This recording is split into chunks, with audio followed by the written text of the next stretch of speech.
Kajian ilmiah.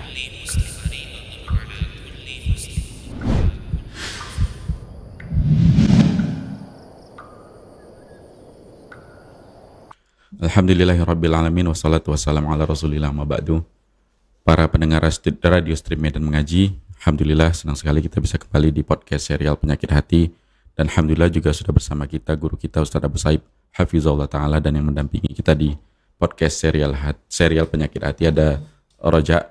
Dan insya Allah dalam beberapa waktu ke depan nanti kita akan mendengarkan Penyakit Hati yang ke berapa nih, Jak? 21. Oh, udah nengok flyer deh, San. Yang kemarin apa? Yang kemarin tuh yang kita nggak bisa mendeskripsikan apa itu penyakitnya itu. Apa itu dengan bahasa Indonesia nggak tahu kita belum sebenarnya. Ya udah, bahasa Arabnya apa? Bahasa Arabnya lupa. Bahasa Indonesia Syamata.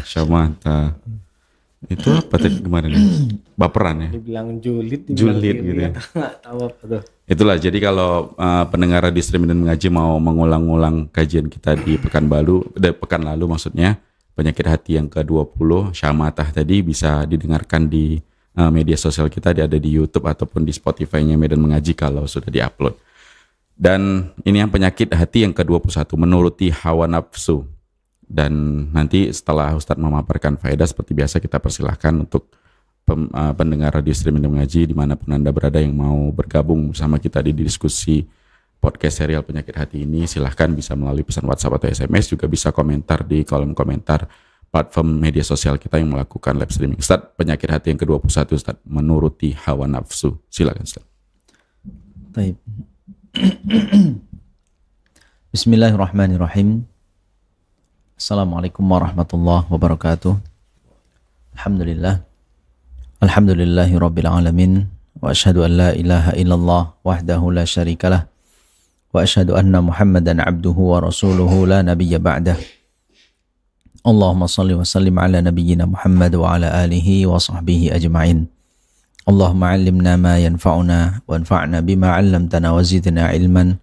Allahumma aslih lana sya'nana kullahu wa la takilna ila anfusina tarfata 'ainin. Taib ikhwati fillah rahimani wa rahimakumullah jami'an. Penyakit hati yang ke-21 ini adalah menuruti hawa nafsu. Sebagaimana kita ketahui bahwa setiap manusia dilahirkan memiliki hawa nafsu ini. Ya, hawa nafsu ini yang mendorong manusia untuk kemudian mengarahkannya melakukan hal-hal yang bermanfaat baginya, atau dia menghindari perkara-perkara yang buruk menurut dirinya. Namun ikhwati fillah rahimani wa rahimakumullah jami'an, hawa nafsu ini mengarahkan kepada hal-hal yang kalau diperturutkan kepada hal-hal yang menjerumuskannya kepada keburukan. Dalam bahasa al-hawa, masdar hawa yahwi hawan, itu secara kalimat artinya hawa yahwi hawan, maksudnya adalah hawa ma yahwi fattiba'uhu katiba'is sabil, yaitu dikatakan hawa atau mengikutinya seperti mengikuti sebuah jalan. Maka seorang dikatakan mengikuti hawa nafsunya apabila ittiba'u iradatihi wa mahabbatihi allati hiya hawahu, yaitu orang memperturutkan hawa nafsunya ketika dia mengikuti keinginan-keinginannya, terus kesukaan-kesukaannya yang ini adalah bersumber dari hawa nafsunya. Kemudian Al-Imam Ibn Al-Qayyim rahimahullah menyebutkan, ta'ammaltu wuqu'al ma'asi minal usati fawajadtuhum la yaqsiduna al-isyan wa innama yaqsiduna muwafaqata hawahum fawaqa'al isyanu tabi'an. Kata Al-Imam Ibnul Jauzi rahimahullah, saya mencoba untuk mendalami pemikiran tentang kenapa terjadinya sebuah maksiat. Ya. Lalu aku dapati ternyata orang-orang yang terjatuh dalam perbuatan maksiat itu maksudnya sebenarnya bukan melakukan maksiat itu. Namun maksud mereka adalah memperturuti hawa nafsunya, maka terjadilah maksiat sebagai pengikut berikutnya. Nah, maka ini ikhwati fillah rahimani wa rahimakumullah jami'an, bagi seorang yang berakal tentu akan menjadikan ini sebuah bahan pikiran, bahwa benar-benar sebenarnya secara fitrah kita diciptakan untuk menghambakan diri kepada Allah Subhanahu wa taala. Namun ketika fitrah itu dicemari oleh hawa nafsu, fitrah itu kemudian dibalut dengan hawa nafsu yang mengarahkannya kepada maksiat, maka ketika dia turutkan hawa nafsu ini, di sanalah dia akan terjatuh dalam perbuatan maksiatnya. Allah Ta'ala mengingatkan nabinya di surat Shad ayat 26, Ya Dawudu, inna ja'alnaka khalifatan fil ard, fahkum bainan nasi bil haqqi wa la tattabi'il hawa fayudillaka an sabilillah. Wahai Daud, sungguh kami sudah menjadikanmu seorang khalifah di bumi ini. Maka berilah ketetapan, berilah hukum di antara manusia dengan cara yang hak, dan janganlah engkau mengikuti hawa nafsumu, sehingga dengan demikian akan menyesatkanmu dari jalan Allah Ta'ala. Di surat Qasas, Al-Qasas ayat 50, Allah Ta'ala juga berfirman, فَإِنْ لَمْ يَسْتَجِيبُوا لَكَ فَاعْلَمْ أَنَّمَا يَتَّبِعُونَ أَهْوَاءَهُمْ وَمَنْ أَضَلُّ مِمَّنِ اتَّبَعَ هَوَاهُ بِغَيْرِ هُدًى مِنَ اللَّهِ إِنَّ اللَّهَ لَا يَهْدِي الْقَوْمَ الظَّالِمِينَ. Jika mereka tidak mengikuti dakwahmu, tidak mengikuti ajaranmu menuju yang hak, maka ketahuilah sungguh mereka itu mengikuti hawa nafsu mereka. Dan siapa lagi yang lebih sesat dibandingkan orang yang memperturutkan hawa nafsunya tanpa petunjuk dari Allah? Sesungguhnya Allah Ta'ala tidak akan memberi petunjuk bagi orang-orang yang berbuat zalim. Nah, ini ikhwati fillah rahimani wa rahimakumullah jami'an. Di surat Shad tadi kita dapati tentang Allah Ta'ala mengingatkan kepada nabinya Daud alaihi salam agar kunci dari bisa menetapkan hukum, berhukum dengan cara yang benar dan jangan cara yang adil adalah sisihkanlah hawa nafsu. Sisihkanlah hawa nafsu yang ini bisa menggelincirkannya dari jalan Allah Subhanahu wa Ta'ala. Dan secara umum memang siapapun yang ketika mendengar dakwah yang hak ini, yang sudah mendengarkan tentang penjelasan dari firman-firman Allah Ta'ala dan hadis-hadis Nabi Sallallahu Alaihi Wasallam, kenapa pada akhirnya mereka tidak mau mengikuti jalan tersebut? Kenapa pada akhirnya mereka berpaling dari jalan yang hak? Maka kalau kita mencari benang merahnya, siapapun itu, dari zaman ke zaman, maka yang kita dapati adalah karena mereka memperturutkan hawa nafsunya. Mereka mengikuti hawa nafsunya. Sehingga dengan demikian, maka mereka tidak mau mengikuti yang hak. Jadi bukan karena kebodohannya, bukan karena tidak fahamnya, bukan karena yang lainnya. Bukan. Tapi ini jelas karena dia hanya memperturutkan hawa nafsunya, yang menggiringnya kemudian berpaling dari jalan Allah Subhanahu wa Ta'ala. Nah, ikhwati fillah rahimani wa rahimakumullah jami'an, maka dari penjelasan ini kita dapati bahwa seorang yang memperturutkan hawa nafsunya sulit mendapatkan petunjuk. Manusia antara dua saja. Apakah dia mengikuti jalan Rasulullah SAW atau dia mengikuti hawa nafsunya? Tidak ada yang ketiga. Tidak ada yang ketiganya. Jadi antara ini saja. Apakah dia mau menjadi pengikut Rasulullah Sallallahu Alaihi Wasallam atau justru dia memperturutkan hawa nafsunya? Nah, kita tahu jawabannya. Ketika seorang memperturutkan hawa nafsunya, maka ini akan menjatuhkannya ke dalam kesesatan yang nyata. Ya, tayyib ikhwati fillah rahimani wa rahimakumullahu jami'an. Allah Subhanahu wa Ta'ala berfirman dalam surat Al-Jathiyah ayat 23, Afara'aita man ittakhadha ilahahu hawahu wa adallahu Allahu ala ilmin wa khatama ala sam'ihi wa qalbihi wa ja'ala ala basarihi ghishawah faman yahdihi min ba'dillahi afala tadhakkarun. Tidakkah engkau perhatikan orang-orang yang menjadikan sesembahannya adalah hawa nafsunya, dan Allah Ta'ala sesatkan mereka atas ilmu yang ada pada mereka. Allah Ta'ala tutup pendengarannya, hatinya, dan dijadikan di hadapan pandangannya itu sesuatu yang menutupinya. Maka siapakah yang dapat memberikannya petunjuk setelah Allah Ta'ala? Tidakkah mereka mau berpikir atau mengingat tentang hal itu? Maka ikhwati fillah rahimani wa rahimakumullah jami'an, yang menghalangi seseorang dari petunjuk Allah Ta'ala, dari ajaran Nabi SAW, bukan masalah ilmu, bukan masalah tahu tidak tahu, bukan masalah pendengaran, bukan masalah hati, bukan masalah penglihatan, tidak. Tapi ini orang masih ada dalam dirinya mau memperturutkan hawa nafsunya. Nah itu ikhwati fillah rahimani wa rahimakumullahu jami'an. Bagaimana kita mengobati diri kita dari penyakit memperturutkan hawa nafsu ini? Ada beberapa hal yang disebutkan oleh Imam Ibnul Qayyim rahimahullah, bahwasanya di antara yang bisa kita lakukan, upaya yang bisa kita upayakan agar tidak terjatuh dalam memperturutkan hawa nafsu adalah, yang pertama, harus punya keinginan yang kuat untuk berlepas diri dari memperturutkan hawa nafsu.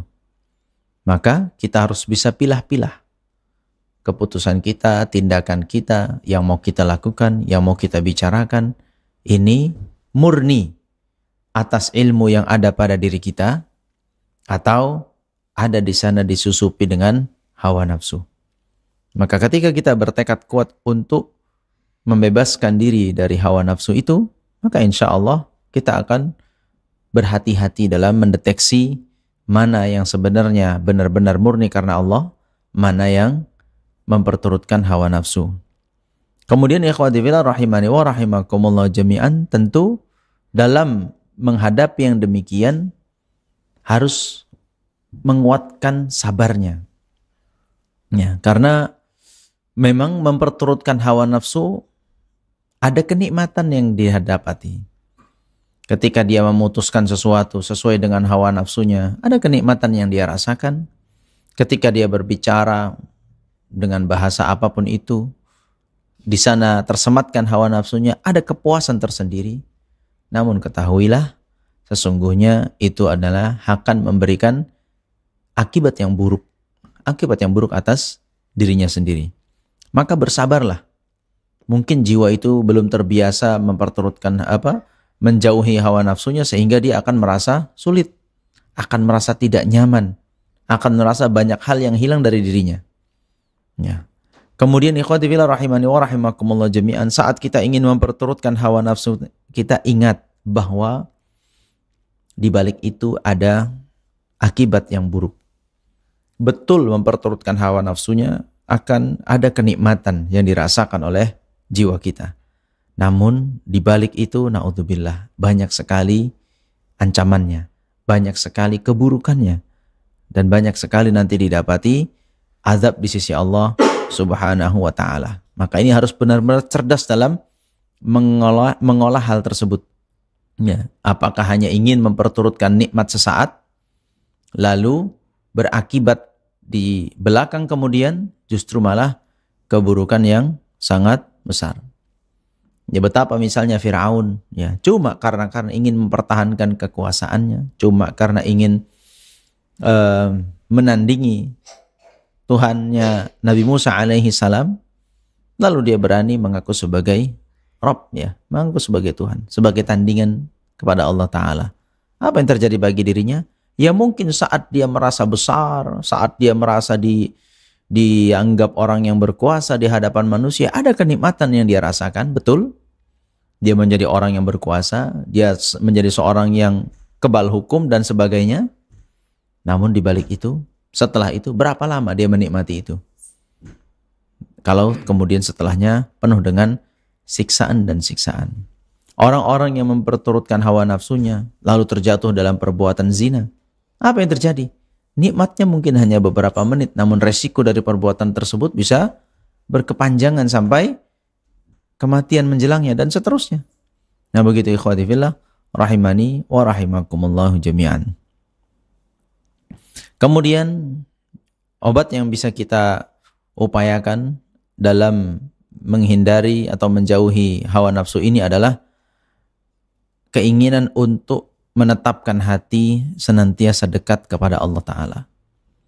Karena menjadikan hati senantiasa dekat kepada Allah Ta'ala, hati itu akan merasa tentram.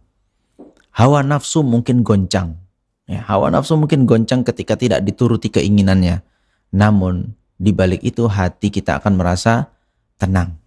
Hati kita akan merasa nyaman. Mana yang kita pilih? Apakah memperturutkan hawa nafsu yang itu tidak ada kesudahannya, yang selalu akan ingin terus dan terus bertambah dan bertambah, dibandingkan kita membuat hati kita tenang bersama Allah Ta'ala, bersesuaian dengan jalan yang hak, dengan petunjuk Allah Ta'ala dan Rasulnya, dan hati itu pun merasakan kenyamanannya, walaupun hawa nafsunya akan bergejolak. Kemudian ikhwati fillah rahimani wa rahimakumullah jami'an, perlu sesekali kita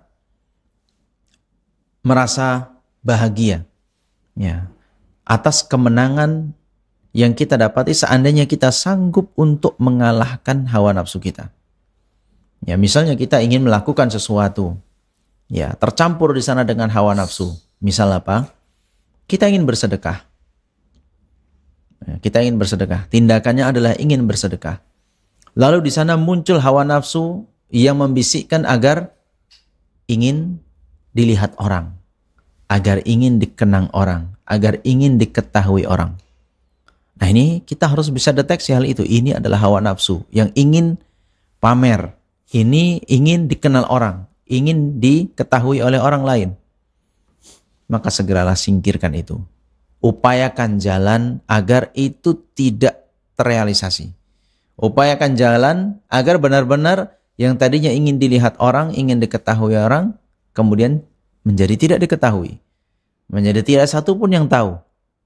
Namun jangan tinggalkan amalannya. Ya, tetap bersedekah. Hanya tinggal bagaimana menyingkirkan keinginan hawa nafsu yang menuntunnya kepada riya. Begitu ikhwati fillah rahimani wa rahimakumullah jami'an. Ketika seorang ingin sholat misalnya, ingin sholat, tentu hawa nafsu juga akan menyisip di sana. Ya, ingin dilihat orang cara sholatnya, ingin dilihat orang kekhusyuannya, ingin dikenal sebagai orang yang taat beribadah dan lain sebagainya. Maka ini disingkirkan, kembalikan tentang bahwasanya itu adalah kewajiban yang Allah Ta'ala tetapkan bagi kita, dan kitalah yang butuh terhadap ibadah tersebut. Adapun pandangan orang adalah pandangan yang sebenarnya tidak kita butuhkan sama sekali. Nah begitu ya ikhwati fillah. Jadi kita harus berbangga, harus kita senang ketika alhamdulillah di satu momen kita berhasil menyingkirkan hawa nafsu itu. Ya. Allah Subhanahu wa taala berfirman di surat At-Taubah ayat 120, "Wala yata'una mauti ayyaghidul kuffara wala yanaluna min aduwwin nailan illa kutiba lahum bihi amalun salih." Dan tidaklah mereka sampai kepada satu tempat yang mereka dapat mengalahkan orang-orang kafir dan mereka bisa mengalahkan musuh-musuh mereka, kecuali itu dituliskan untuk mereka sebuah amal saleh. Jadi membuat musuh Allah Ta'ala itu tidak nyaman, membuat hawa nafsu itu tidak nyaman, bergejolak karena tidak diperturutkan keinginannya, ini bagian dari amal soleh. Ya, ini bagian dari kegiatan hati, ya, amalan hati yang merasa menang menghadapi hawa nafsunya. Dan ini terus dilatih dan dilatih dari hari ke hari. Kemudian ikhwati fillah rahimani wa rahimakumullah jami'an. Agar kita bisa menjauhi memperturuti hawa nafsu ini, bahwa seorang yang memperturutkan hawa nafsu itu sebenarnya bisa dikatakan lebih buruk daripada hewan Ya, lebih buruk daripada hewan peliharaan. Dari sisi mana? Hewan, ikhwati fillah rahimani wa rahimakumullah jami'an, dia secara naluri, ya, secara naluri Allah Ta'ala berikan bahwa kalau dia tahu ada satu tempat yang berbahaya bagi dirinya, dia akan hindari tempat itu. Itu naluri hewan.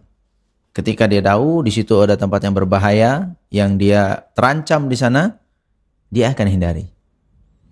Nah, bagaimana jadinya ketika seorang manusia yang dia tahu bahwasanya hawa nafsunya ini akan membawanya kepada keburukan, ya, panggilan-panggilan untuk bermaksiat, untuk memperturutkan keinginan-keinginan dan sesuatu yang dia sukai mungkin, lalu dia perturutkan ini padahal dia tahu akibatnya buruk di dunia maupun di akhirat, tapi tetap juga didatangi, tetap juga dilakukan. Nah, na'udzubillah min dzalik. Ternyata lebih cerdas hewan daripada manusia itu. Maka dalam posisi ini, manusia yang seperti itu kalah dibandingkan hewan ternak. Nah, begitu ikhwati fillah rahimani wa rahimakumullah jami'an. Berikutnya ikhwati fillah rahimani wa rahimakumullah jami'an, seorang yang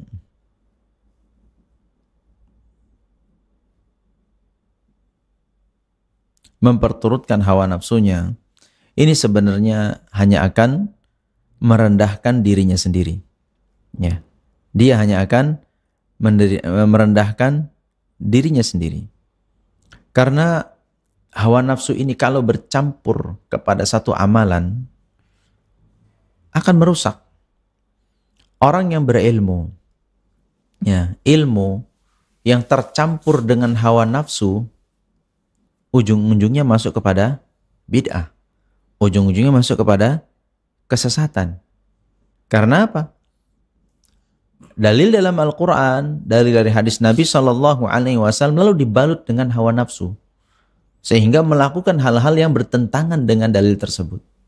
Melakukan hal-hal yang tidak ditunjukkan oleh dalil tersebut. Apa tujuannya?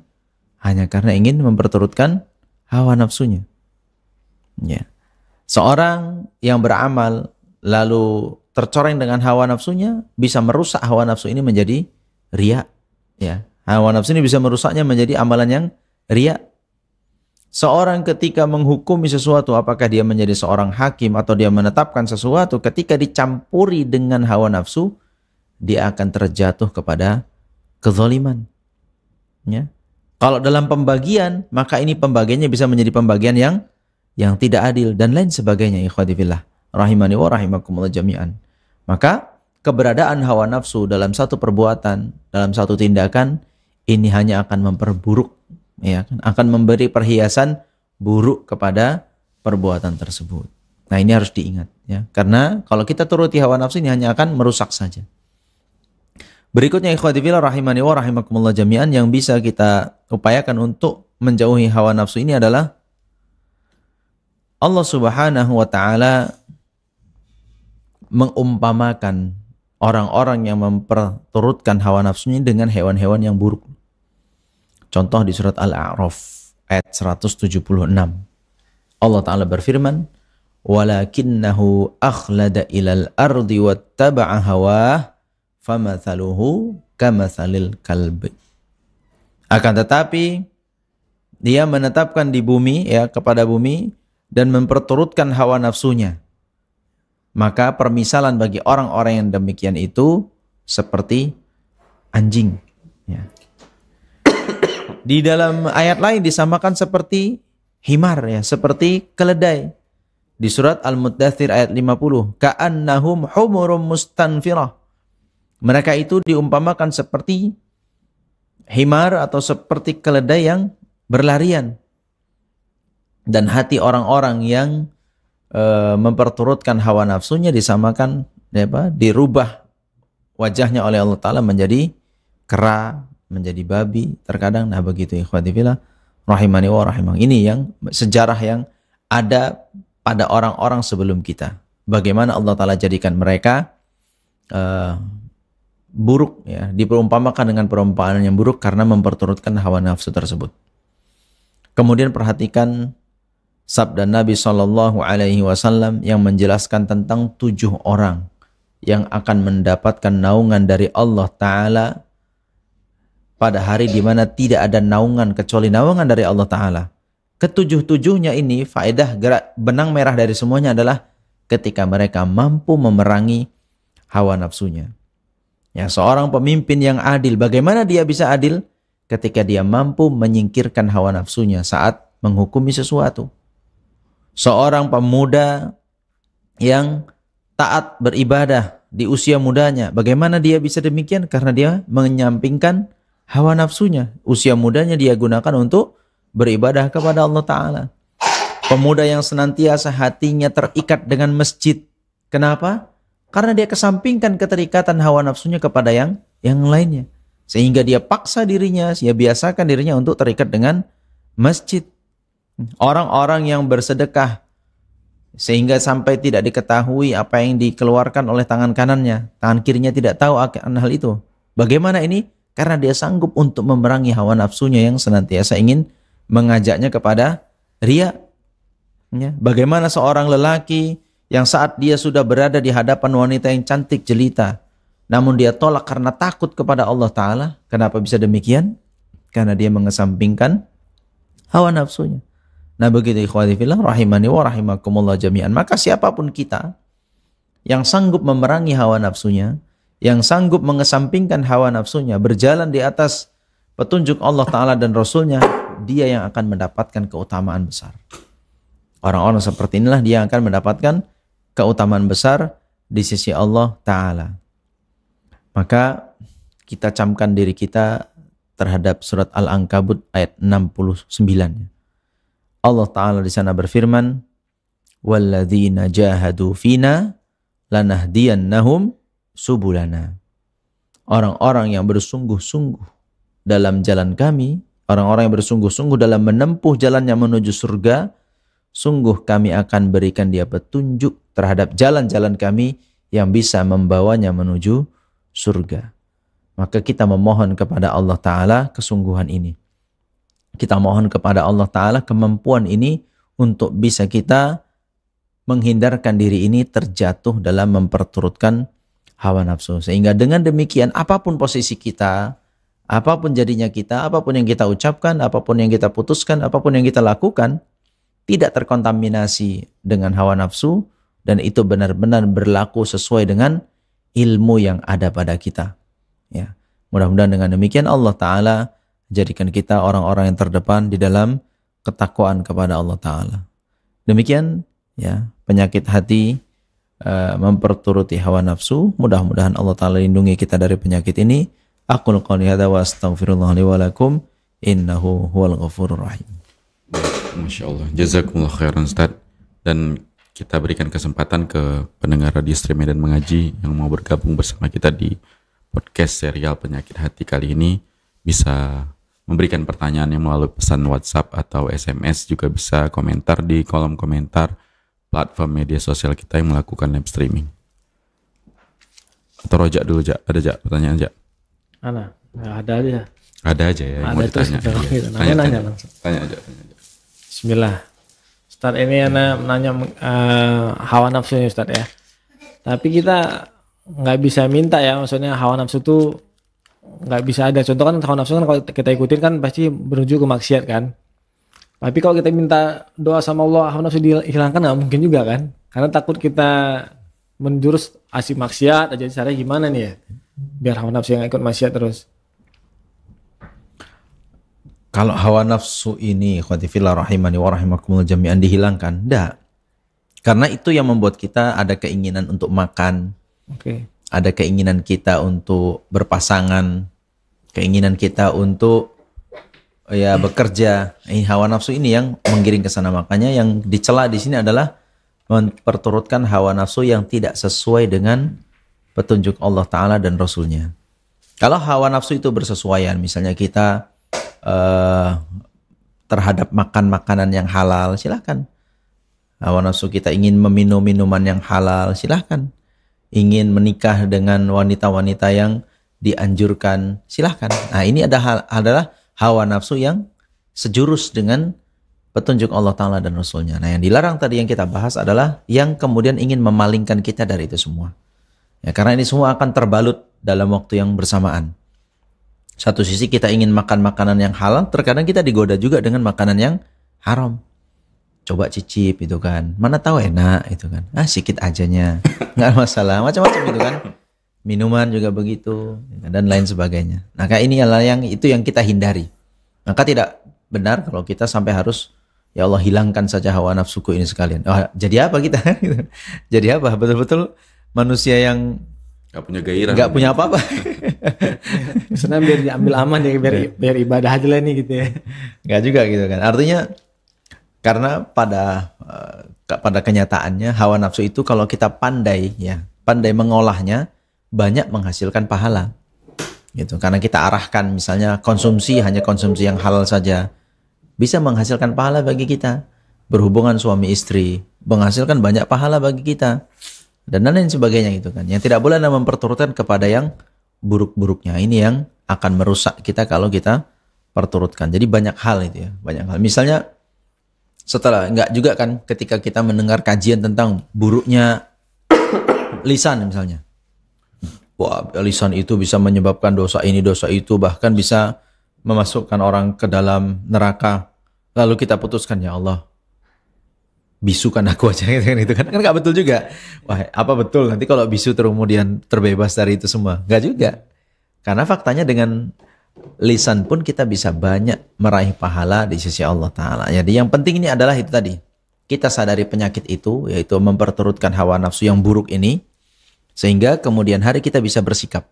Bagaimana mensikap tadi tuh, mulai dari mendeteksi ketika ingin lakukan sesuatu, dideteksi apakah ini digandoli atau diikuti oleh hawa nafsu. Mana bagian hawa nafsunya? Itu harus disingkirkan. Seperti contoh kita mau bersedekah, itu pasti akan digandoli, itu pasti akan diikuti. Ada yang hawa nafsu itu ingin dilihat orang, ingin dikenang orang dan lain sebagainya. Ini aja yang perlu dikikis. Karena yang salah bukan sedekahnya, tapi hawa nafsu yang mencoba untuk masuk di sana sehingga bisa merusak amal tersebut. Nah, demikian. Wallahu a'lam bishawab. Baik, Masya Allah. Ini Ana juga tadi mikirnya maksudnya apa sih nafsu ini? Berarti belum, maksudnya kalau didefinisikan gitu Ustaz, apakah dia kecenderungan kita terhadap maksiat atau hawa nafsu ya Ustaz, bukan lebih, kan ini pembahasannya kan udah spesifik ke penyakitnya ya Ustaz, memperturutkan tadi yang Ustaz bilang kan di segmen faedah tadi. Kalau kita balik ke definisi hawa nafsu itu, apakah dia kecenderungan kita terhadap maksiat atau memang yang sesuatu yang mubah tapi berlebihan itu juga disebut nanti dia memperturutkan hawa nafsu, atau seperti apa gitu Ustaz? Kalau dari definisi hawa nafsu itu sendiri gitu. Hawa nafsu itu, ikhwati fillah rahimani wa rahimakumullah jami'an, bahwa seperti yang kita sebutkan di awal tadi, semua keinginan, semua sesuatu yang kita sukai. Ya. Anda punya keinginan, Anda suka kepada sesuatu, itulah hawa nafsu. Itulah hawa nafsu. Nah itu, jadi secara umum manusia diberikan itu. Diberikan ada satu keinginan yang ingin dia lakukan, atau sesuatu yang dia sukai. Walaupun porsinya setiap orang pasti akan berbeda-beda di sana. Nah ketika dia memperturutkan ini semuanya tanpa ada protek, gitu kan. Apa yang dia mau, dia lakukan. Apa yang dia suka, dia ambil. Ah inilah dia. Ini orang yang bisa terjebak ke dalam keburukan. Nah, namun sebagai seorang mukmin yang cerdas, ya dia pahami, ini hawa nafsu ini tidak boleh diikuti secara total. Apa yang dia mau, saring dulu. Mau apa? Mau apa? Ke arah mana ini? Ya, apa yang dia suka, ini suka nih kepada ini, makanan ini misalnya suka. Seperti apa sukanya? Sebatas mana? Nah, yang bisa dia lakukan. Jadi, dia harus bisa mengekang hawa nafsu ini tidak sampai keluar dari batasnya. Itu saja.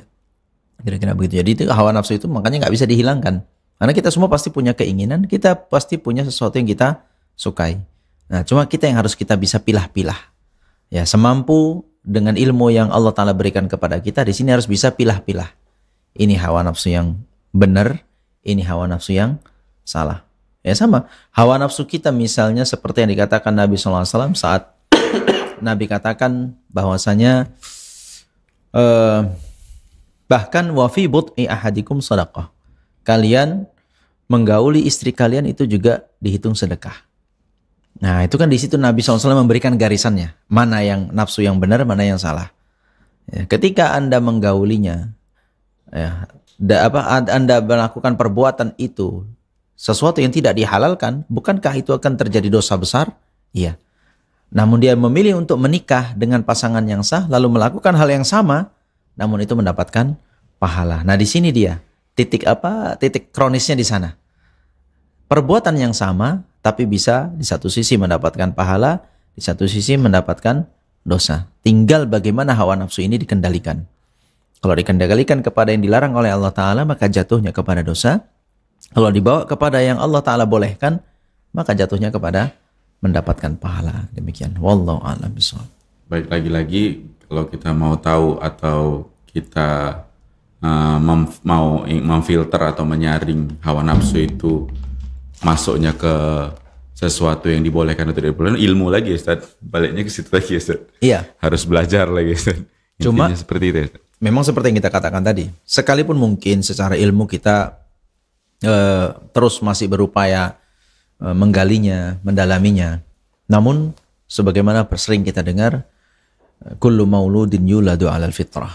Setiap orang itu dilahirkan di atas fitrahnya, yaitu fitrahnya adalah menghambakan diri kepada Allah Ta'ala. Kemudian Nabi SAW pernah ditanya tentang, ya Rasulullah, apa itu kebaikan dan keburukan?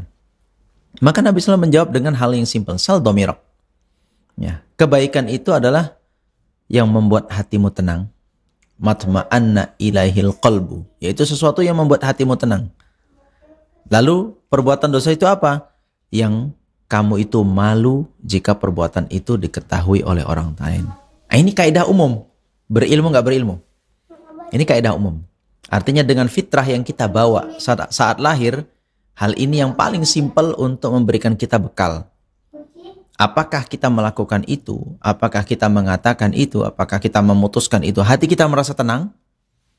Atau perbuatan itu malu kalau kita ingin dilihat orang lain? Malu kalau itu diketahui oleh orang. Itu sudah bisa menjadi sinyal itu adalah satu keburukan. Itu adalah satu hal yang tidak benar. Nah ini, jadi sinyal-sinyal secara umum inilah yang perlu kita tangkap ya. Sebelum kita benar-benar menggali lebih detail, menggali lebih dalam lagi terkait apa saja yang Allah Ta'ala perintahkan dan apa saja yang Allah Ta'ala larang. Nah, sebelum itu semua kita gali secara mendalam, ini menjadi pondasi, ya. Maka ilmu itu menguatkan. Jadi ilmu itu, dengan adanya ilmu, dengan kita belajar, itu semakin menguatkan hati kita, semakin menjadi kita kokoh dalam mengolah hawa nafsu tadi, semakin membuat kita lebih tegar memilah dan memilih ini hawa nafsu yang lurus, ini hawa nafsu yang bengkok. Maka ilmu itu lebih bisa menguatkan kita. Namun sebelum kita memiliki itu secara utuh atau secara mendalam, maka tadi modalnya sudah Allah Ta'ala berikan, yaitu melalui modal hati tadi. Apakah hati merasa tenang terhadap perbuatan itu, atau hati kita merasa gusar? Apakah kita merasa ini bukan hal yang memalukan untuk diketahui orang lain, atau kita merasa malu jika perbuatan itu diketahui oleh orang lain? Jadi inilah mudah-mudahan dengan demikian bisa menjadi tolak ukur awal kita sembari kita terus menggali terkait hal-hal yang ditunjukkan oleh Allah Ta'ala dan Rasulnya. Wallahu a'lam bishawab. Jadi kalau kita ada nafsu yang muncul, kita harus pilih dulu nih. Kira-kira ini ngasihin sairat atau enggak ya? Atau ini kira-kira bagus atau enggak untuk aku ya? Ya. Jadi secara fitrah setiap orang Allah Ta'ala berikan itu. Orang nggak tahu perbuatan zina itu, belum tahu dalilnya pun, ketika dia mau berbuat zina itu saja sudah merasa ini nggak betul yang saya lakukan ini, nggak betul. Jadi itu nggak pakai dia bahas dalil pun dia sudah tahu ini nggak betul. Ketika dia misalnya ada seorang yang durhaka kepada orang tua, itu ingin melawan atau membantah orang tuanya, itu bukan kelas-kelas sampai ngaji sekian tahun pun dia tahu. Kok aku seperti ini gitu, gusar hatinya, kok seperti ini kepada orang tuaku. Beliau yang sudah melahirkan, yang sudah membesarkan, kok itu secara manusiawi saja sudah muncul hal-hal seperti itu. Jadi inilah modal awal yang Allah Ta'ala berikan kepada setiap manusia. Sembari dia akan kuatkan dengan belajar, semakin dia tahu, oh kenapa Allah Ta'ala perintahkan untuk berbakti, kenapa Allah Ta'ala larang untuk berdurhaka kepada orang tua, alasannya bla bla bla, dalilnya begini-begini. Nah, itu akan menguatkan lagi. Gitu. Tapi secara naluri, secara pembawaan kita dari sejak lahir, Allah Ta'ala sudah berikan bekal itu. Yaitu ketenangan hati saat melakukannya dan merasa resah ketika melakukan hal itu. Nah itu dia. Demikian. Wallahu a'lam bishawab. Baik, Masya Allah. Kita pernah dengar satu kisah atau riwayat saat ini. Sekalian mau dikonfirmasi lah kebenarannya ya Ustaz. Ketika surga dan neraka diciptakan gitu Ustaz. Itu yang jalan menuju surganya itu dihiasi dengan sesuatu yang apa? Yang bertolak belakang, yang menyenangkan nafsu lah berarti kan saat yang enak lah untuk kita perturutkan hawa nafsu kita di situ. Sedangkan ketika di surga dia yang sulit-sulit itu, yang sebaliknya Ustaz, neraka itu yang gitulah intinya. Ustaz paham ya maksudnya? Paham. Nah ini gimana Ustaz? Maksudnya apakah ini yang disebutkan tadi di pembahasan kita penyakit hati ini dan ini akan mengarah ke sana ujung-ujungnya atau seperti apa Ustaz? Taib, ikhwati fillah rahimani wa rahimakumullah jami'an. Saat manusia diciptakan awal, itu kan iblis tidak suka ketika diperintahkan ada ciptaan Allah Ta'ala ciptakan baru manusia. Maka iblis ini putar-putar melihat penciptaan manusia ini. Waktu manusia itu belum dikasih nyawa. Ya, diputar-putar lihat. Dia nggak suka. Dari mana aku bisa merusak makhluk ini? Cari dari lubang sini, sisi sana. Diperhatikan. Karena kan seperti yang Allah Ta'ala sebutkan dalam Al-Quran, manusia itu diciptakan kal-fakhar, ya kan? Seperti tembikar. Ya kan? Seperti tembikar dari tanah yang dibentuk. Ya kan? Itu penciptaan dasar manusia. Maka diperhatikan oleh iblis di mana arah kelemahannya ini. Maka dia dapati bahwasanya Allah Ta'ala beri makhluk ini hawa nafsu. Maka disitulah iblis meletakkan dirinya dan untuk merusak anak Adam ini. Nah, terkait pertanyaan tadi benar. Makanya Nabi SAW bersabda itu, jalan menuju surga dipenuhi dengan perkara-perkara yang dibenci oleh hawa nafsu. Sementara jalan menuju neraka dipenuhi dengan perkara-perkara yang penuh dengan kenikmatan menurut syahwat. Itu. Maka betul, orang-orang yang melakukan maksiat, ya tidak dipungkiri mereka merasakan nikmat. Itu nggak dipungkiri. Mereka minum minuman keras, mereka mabuk-mabukan, mereka berjudi, mereka berzina, mereka lisannya kasar dan lain sebagainya. Tidak dipungkiri ada nikmat dalam memperturutkan hawa nafsu ini, dalam memperturutkan syahwatnya ini. Ada. Itu tidak dipungkiri. Namun ternyata itu hanya memberikan tadi akibat yang berkepanjangan. Betapa banyak orang ngomong gitu kan, melampiaskan apa yang dalam hatinya, hawa nafsunya dilampiaskan dengan kata-kata. Dia omongkan semua. Dia omongkan. Bla bla bla bla. Kadang apakah karena dia marah atau karena dia sedih, dia ucapkan semua yang membuat hatinya itu lega. Betul. Lega kan, nikmat kan. Tapi akibatnya banyak orang yang menyesal kemudian hari. Kenapa aku sampai mengucapkan kata-kata seperti itu? Dan itu ketika sudah keluar, gak bisa masuk lagi.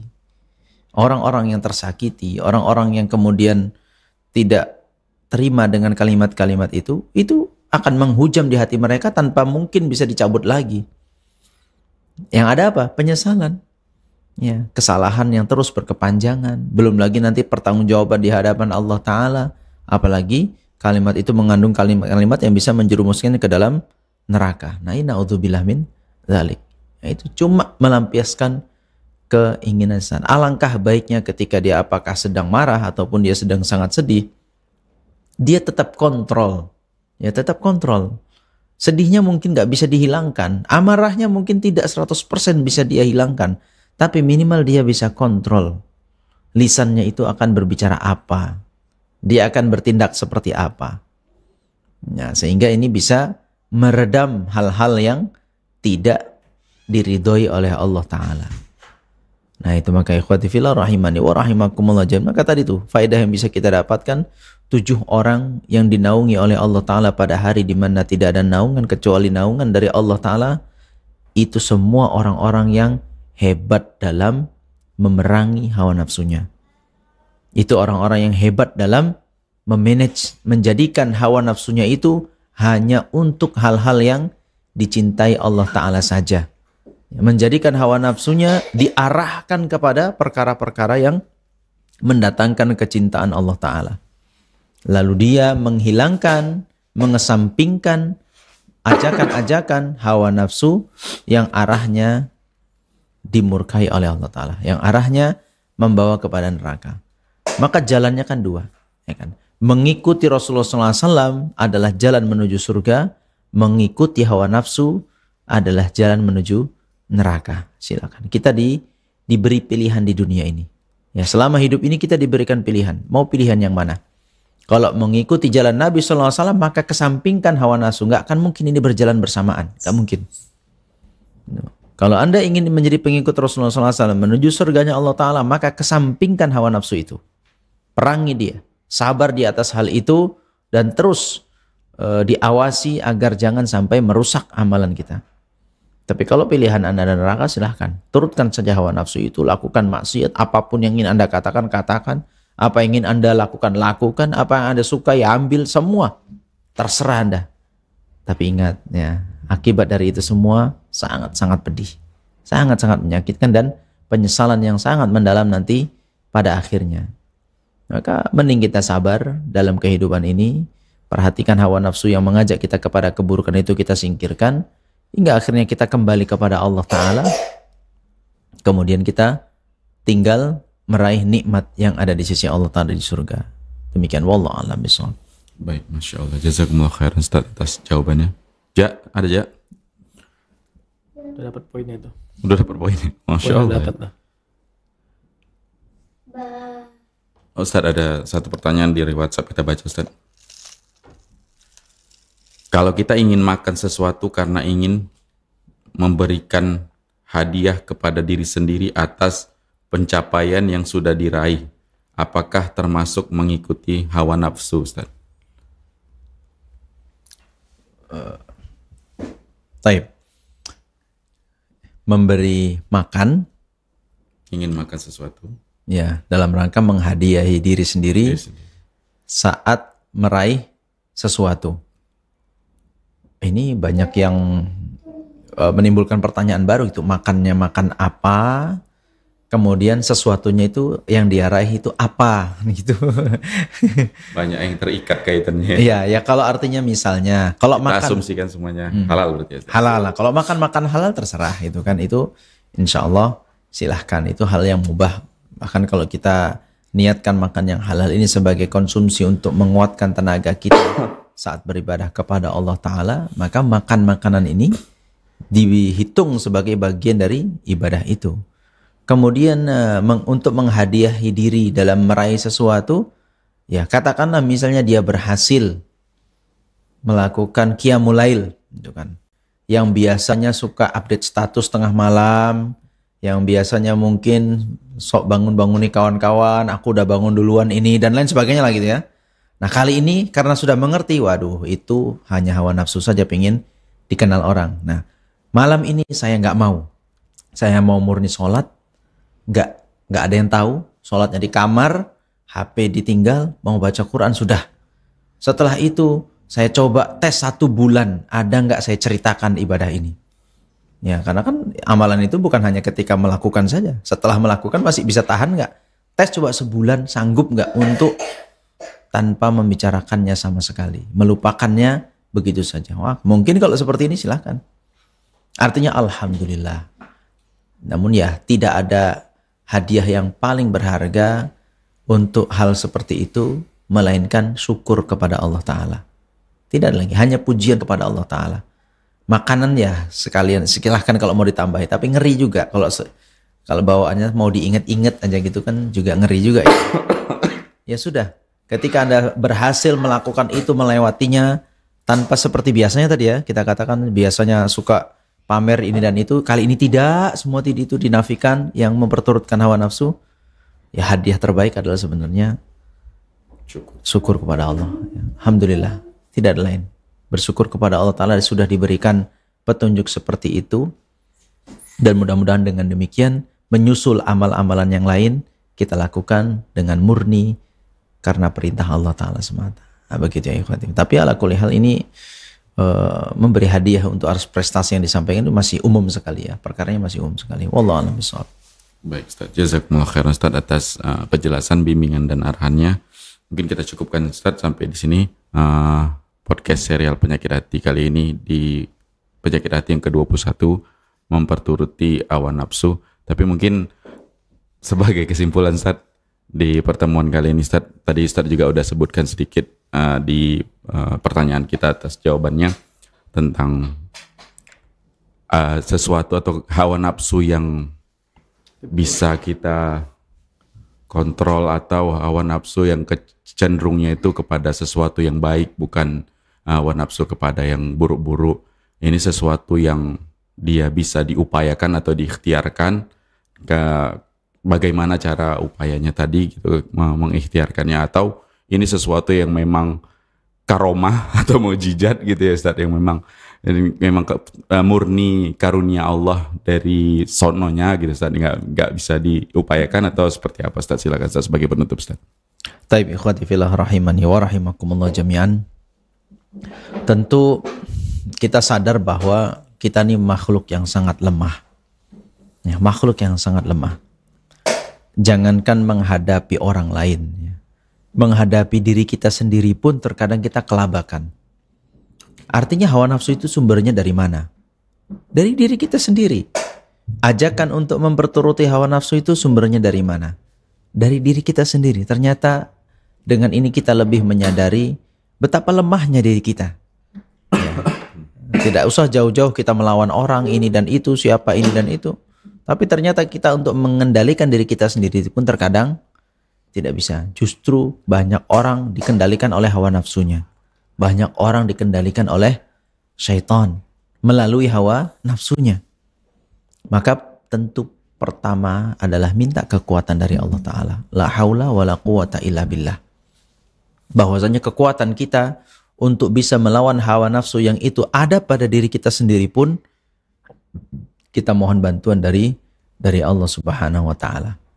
Ya, mudah-mudahan dengan kita terus memohon petunjuk, memohon kekuatan dan taufik dari Allah Ta'ala, sehingga benar-benar kita bisa menggiring hawa nafsu kita senantiasa ke arah yang lurus, meraih ridha Allah Subhanahu wa Ta'ala.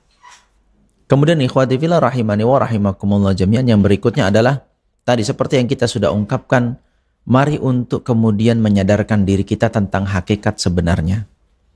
Kita sudah banyak dihiasi oleh syaitan terhadap perkara-perkara yang fata morgana, yang tidak nyata.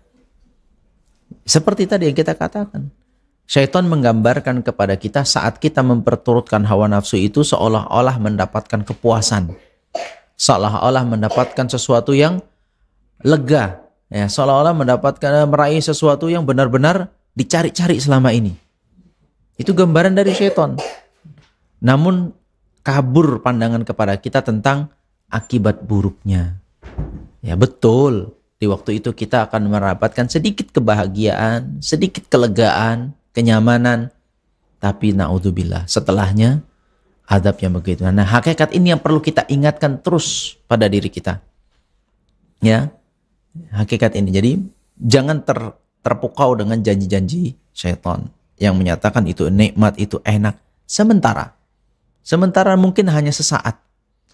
Nah, namun kita lebih cerdas, kita lebih memandang jauh ke depan, bukan hanya sehari dua hari berikutnya, tapi kita pandang terus, bahkan sampai bagaimana nanti aku mati mempertanggungjawabkan semua ini.